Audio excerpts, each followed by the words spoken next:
Hello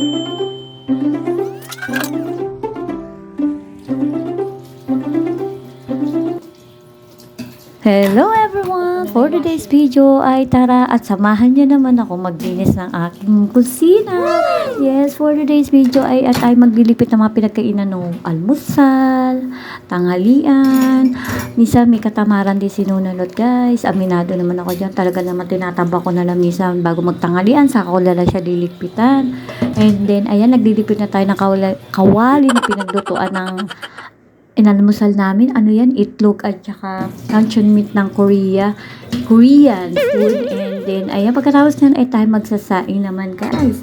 And then, pagkatapos magsaing yan, ay sisilipin ko naman yung aking mga sinampay kanina pang umaga. Alas 4, nagsalang na ako. And then, after that, nagpahinga sinunod yan, lunch. And then, pagkatapos nyan, noong kagabihan, ay doon natin titiklopin ang mga nilaban natin noong umaga.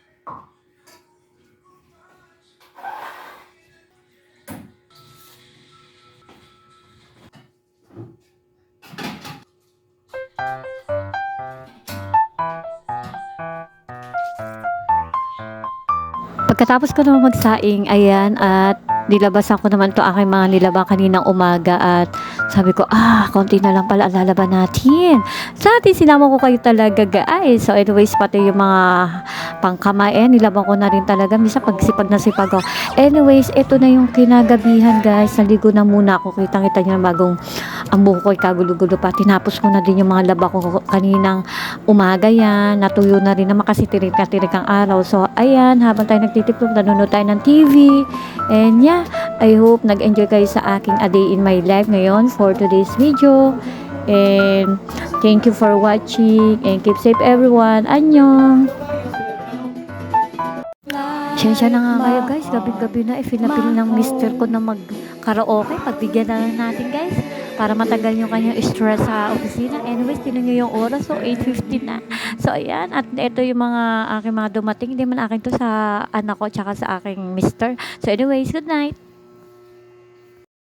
So, eto na nga mga ka-prettiers. Hindi nakatiis si mama. Binuksan ko na rin yung bag. Ako na nagbukas. Ito yung order ni Mr. sa Black App. And yeah, akalata niya malaki. Sabi ko, sa itsura pala maliit. So anyways, bago ka na lang umorder ng gusto niya sana umorder ng bag na pang A4 na folder para pag may papeles siya mailalagay. Sabi ko, nagkamali ka ng order dito. Pero anyways, nagustuhan naman niya kasi paglakad-lakad lang, pauwi-uwi ng Cavite, ganyan. Punta-punta sa palengke. Char! Anyway, so ayan, maganda naman siya. At makikita nyo naman yung pag ko na zipper, maganda. So, yun, sabi niya, okay din naman, maganda nga. Sabi ko, nga, maganda nga. Paulit-ulit, maganda. So, anyway, guys, mga pretty years. So, ayan naman. At na-share ko lang sa inyo yung bag na binili ni Mr. At maganda naman talaga. So, ayan, see? Ang dami pang packet niya. Ang dami mo mailalagay talaga. So, yun, ang ganda pa ng kulay. Maraming choices.